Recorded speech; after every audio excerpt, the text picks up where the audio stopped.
Okay, St. Thomas Aquinas. I'd like to speak today about St. Thomas Aquinas's conception of God. But before I do that, let me say just a few preliminary things about the history of medieval thought.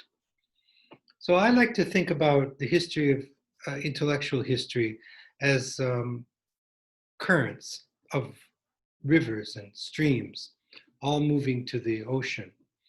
And so the great river that dominated all the streams on their way to the ocean in medieval thought was St. Augustine.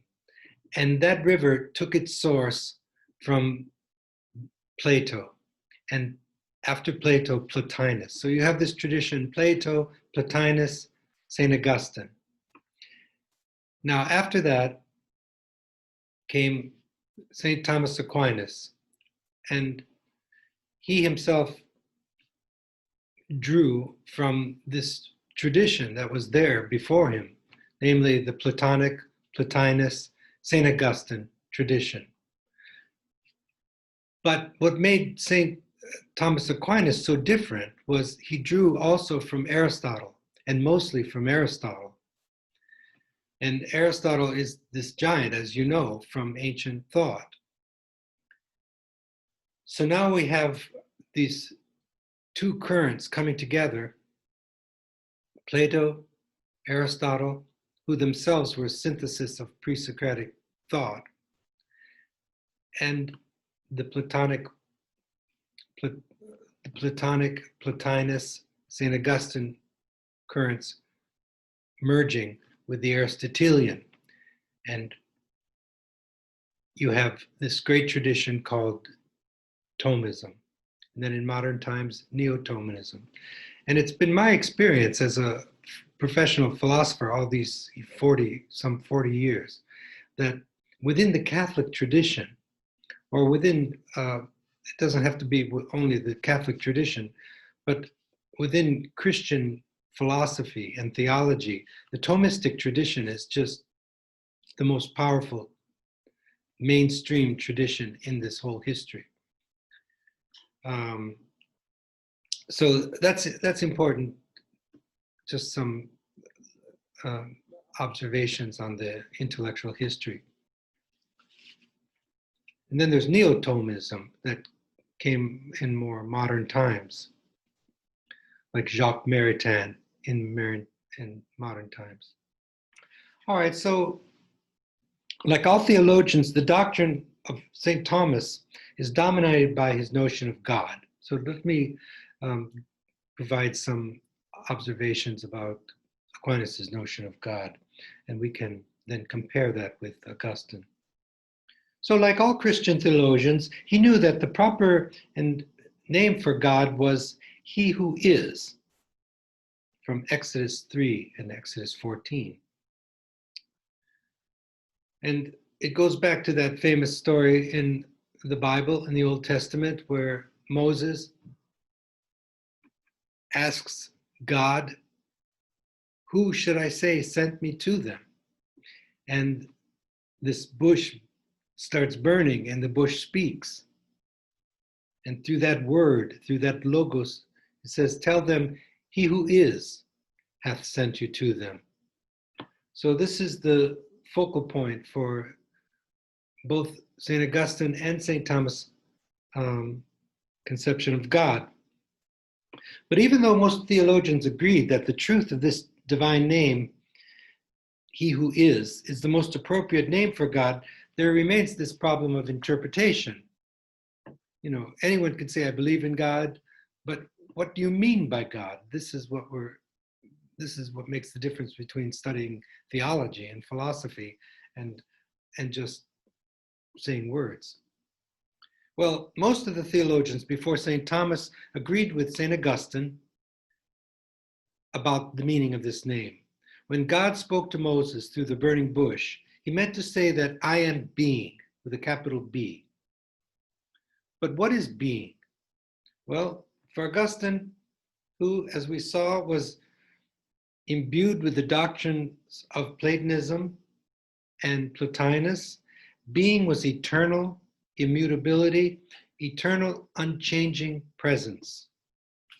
And others after Augustine followed upon Augustine's interpretation, giving the name of God different definitions, but remaining always within the onto-theological tradition. It's ontotheological. There's this word that's come about in the history of metaphysics called ontotheology. The ontotheological conception of God comes from the three words that make up that word.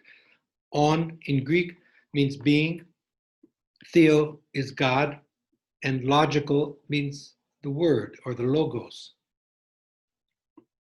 So, for example, for St. Anselm, God is that beyond which nothing higher can be thought, that whose very nature is eternal existence, or an infinite ocean of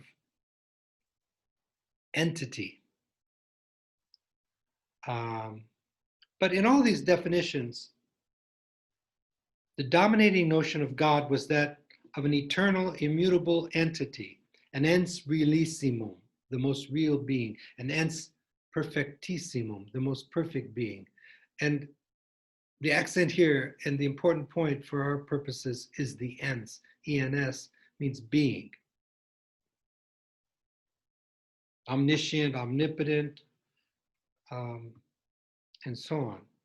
In short, God was considered to be an eternal, immutable being with certain characteristics attributed to this essential nature. In other words, an eternal presence. So we have the onto, that is being or presence, theo, that is God, and logical, which is logos. The ontotheological interpretation of God. And this dominated medieval thinking and theologians about God until this great Reformation, as it came to be called, that was inaugurated by Thomas Aquinas. So what is this Reformation? What was so different about Aquinas' notion of God? Well, in this traditional interpretation of God, established first by Augustine and perpetuated through the Middle Ages by most theologians, God is an entity or a presence. So God, within the traditional interpretation, was an entity, an eternal entity, an immutable entity, an all-knowing entity, an everywhere present entity, an all-powerful entity, a most real entity, a most perfect entity. But the accent is on entity. So it looks like we're splitting hairs here, to the common way of thinking about things. But in spiritual matters, a hair is an abyss, so this makes the difference between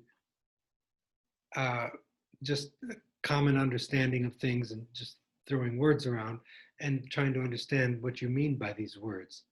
So this entity or this presence, this eternal presence, or this eternal, this all-knowing presence, this everywhere present presence, this all-powerful presence, this most real presence, this most perfect presence. So presence or entity is the main point. So in these sets of definitions, God is an entity or a presence. So God is being with a capital B, where being is interpreted as an entity or a presence with certain divine characteristics.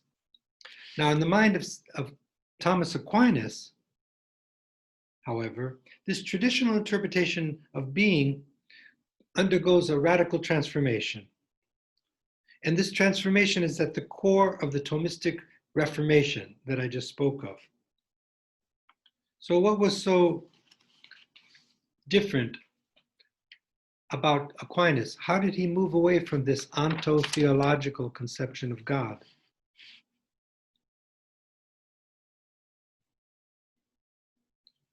For Thomas, or for Aquinas, When God spoke to Moses through the burning bush and says, "Tell them, he who is hath sent you to them," the words "he who is" means, for Aquinas, I am the coming into being of all things. It doesn't mean I am existence itself, that I am the one, the only one whose essence is existence. But for Aquinas, it's God is the act of coming into being, the presencing, the coming forth of all things. So this isn't to say that God is becoming, for this would make God into something finite, because becoming is finite.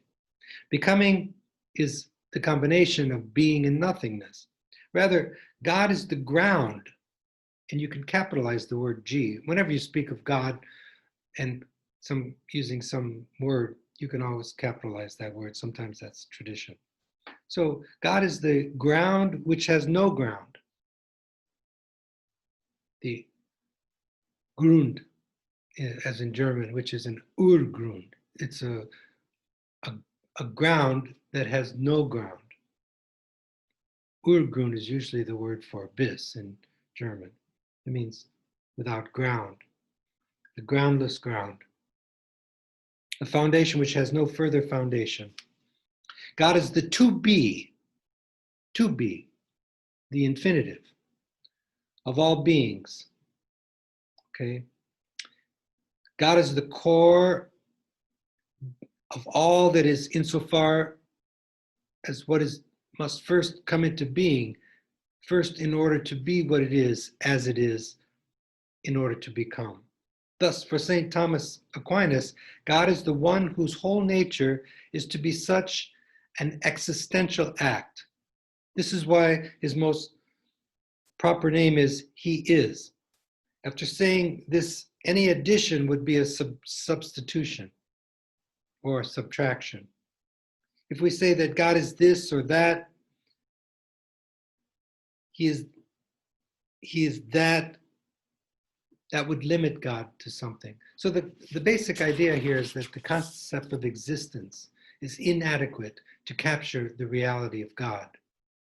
So it goes back to the Old Testament notion of God in the Psalms, where it said, "Be still and know that I am God." Why do you have to be still to know that I am God? Because any movement, any word, a word is a movement and a vibration in your mind. Words have a reference to something or other. When you have a word, the word refers to something. So if God is not something or other, then there are no words. So the only thing is to be silent. Not just not say anything, but no movement in the mind at all. Then you could know God. So for Aquinas, God is this act of existence, the to be. God is being, but being for Aquinas means the act of coming into being. So God is not an entity with characteristics. Other things are entities with characteristics, like a tree can be tall. So you have the substance, subject, and a predicate.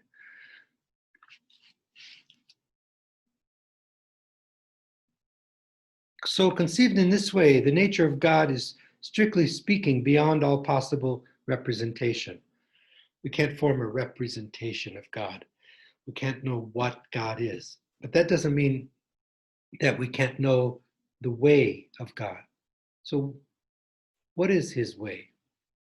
His way is to be the coming into being of all beings, the ground of all existence. We can establish that God is, but we can't know what God is.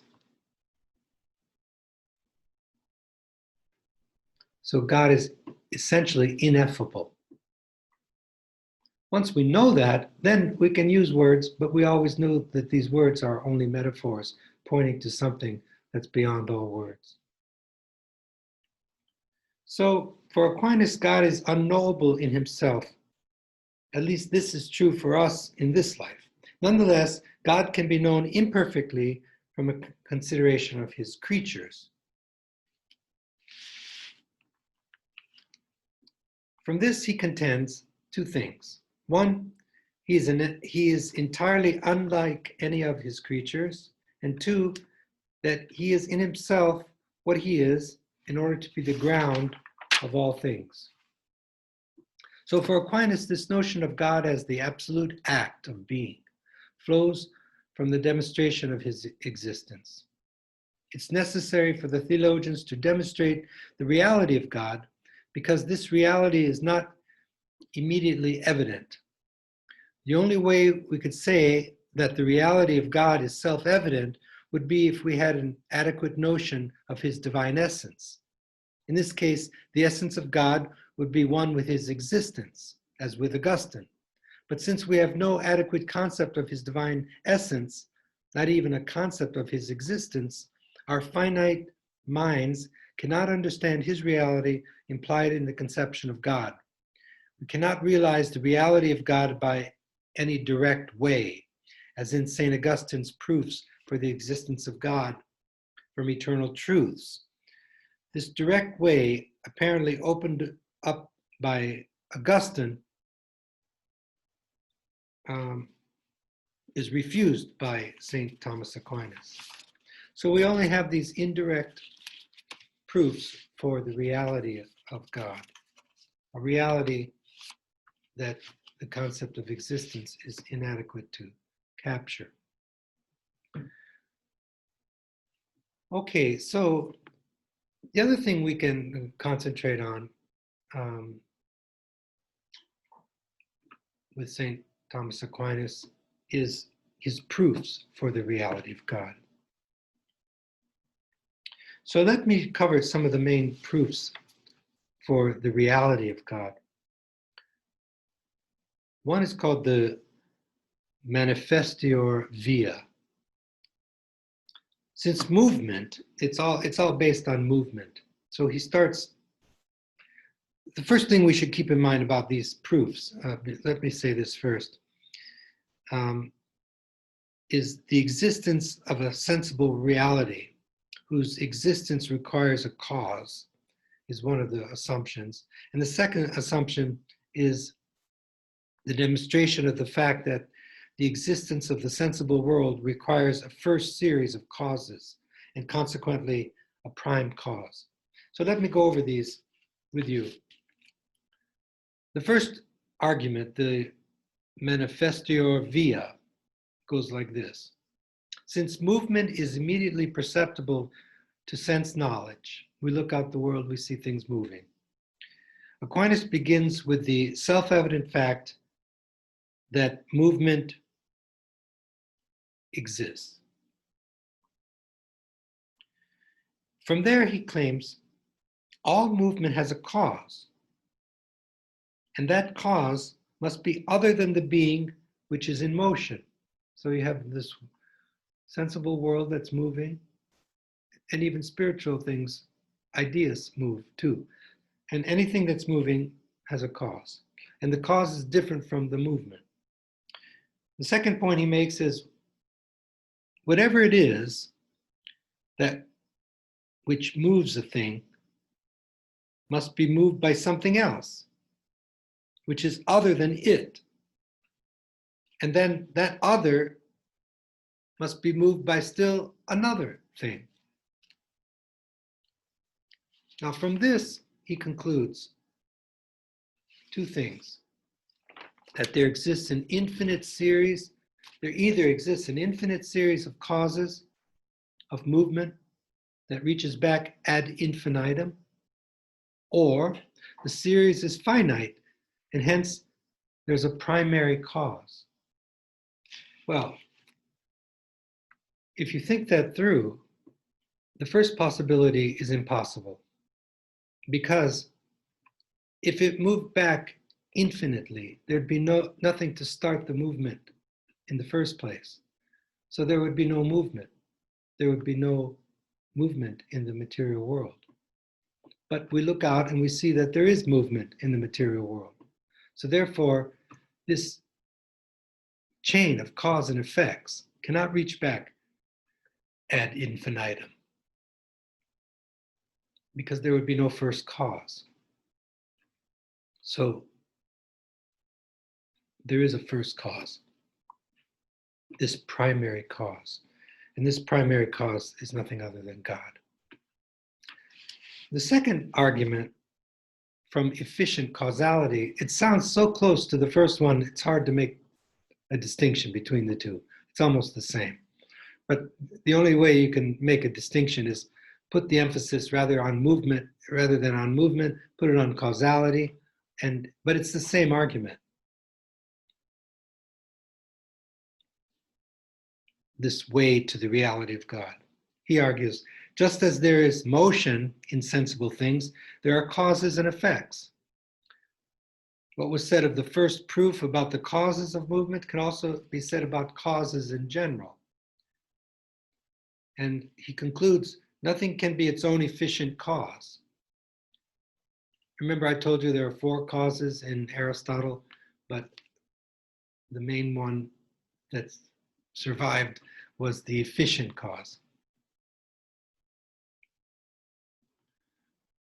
Nothing can be its own efficient cause, for in order to produce itself, it would have to be anterior as cause to itself.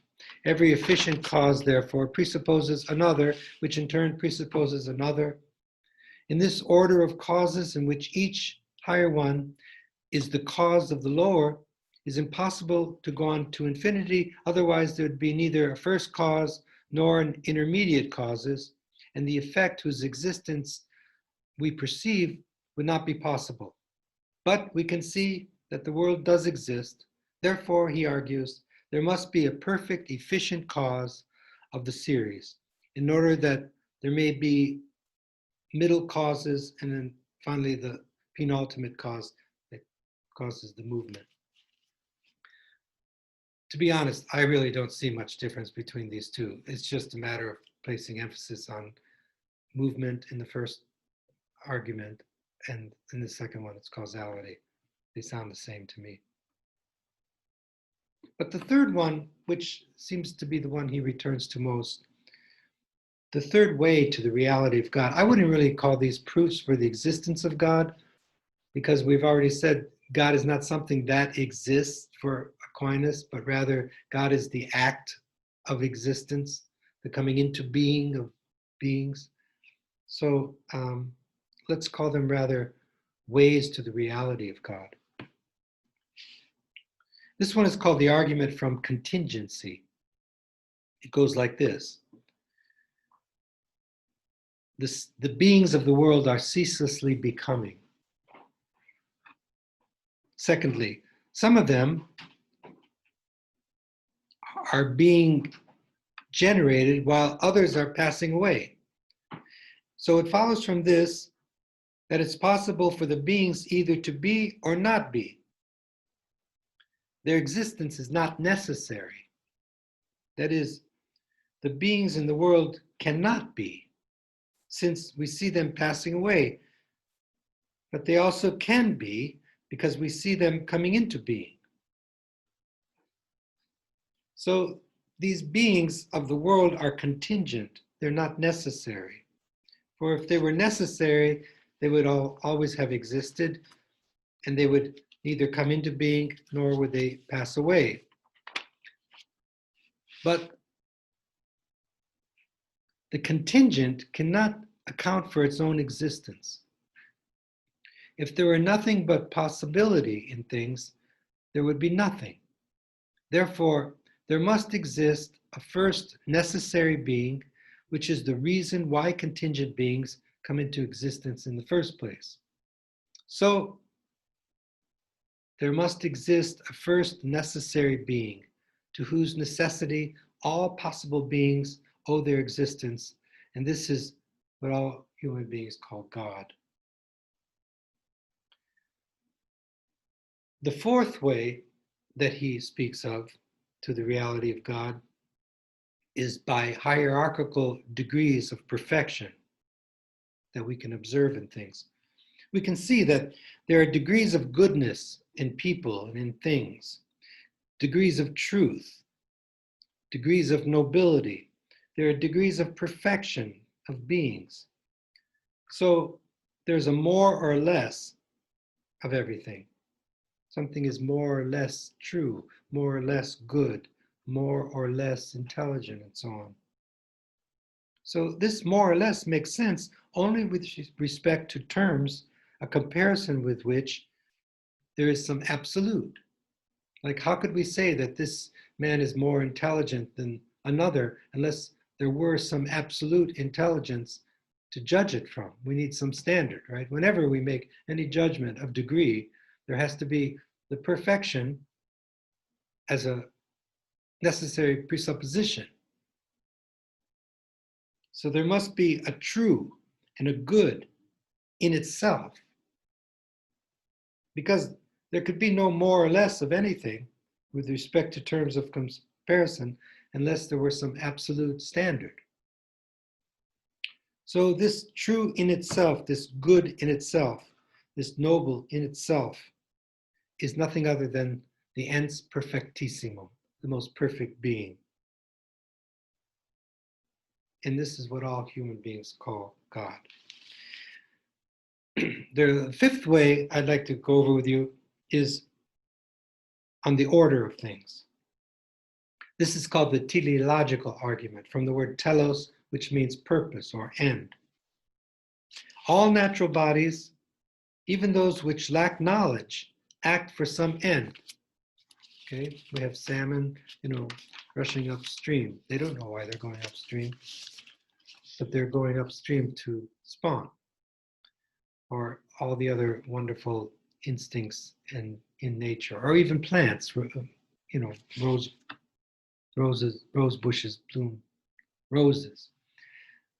So there's this telos, there's this teleological element to the natural world, even in creatures that don't have minds and intelligence. So this system of ends or purposes creates a supreme regularity. It creates this order in the universe which could not have come about by chance. That is, the regularity with which natural bodies achieve their ends in a safe is a safe indication that these natural bodies do not arrive at their ends by chance, and that their regularity can only be one, intentional and willed, or two, willed, three, since these natural bodies are without knowledge, someone has to know for them, something has to know for them. This primary something that knows is this intelligent being, which all people call God. The way you can simplify that is this is sometimes called the argument from creation, that this world, there's this regularity and order to the natural world, and it's teleologically connected. The purposes of some things, like mushrooms grow in the shade of the pine tree, and everything is connected together in this magnificent way. And they don't know, these beings don't know how to manage themselves on their own. There is this harmony in the universe. So this harmony has to be the result of some intelligence, some divine intelligence. Otherwise, there would just be chaos in the world. And there's not chaos, there's a cosmos. So there has to be a cause of this cosmos. And this cause is this omniscient being we call God. So these are the five main ways that Aquinas accounts for the reality of God. This God who is the to be of all things.